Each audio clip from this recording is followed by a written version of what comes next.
hẹn lang con lang cái từ riêng ở hay còn ai nơi ta còn ai hẹn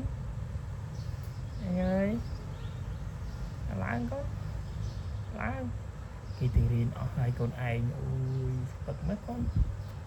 từ riêng ta sâu phong hay lang đó nè ổn con hẹn ổn được mấy con hẹn anh ơi lại từ riêng này à từ lúc một đốt mình sốt thôi ba sẽ đạp tích mơ hãy cho chơi sốt thôi đây coi lên lên tập liên á lên đấy lên tập liên láng đó ồn láng con ít đó không tê chân đấy láng nó đó đấy để mình lục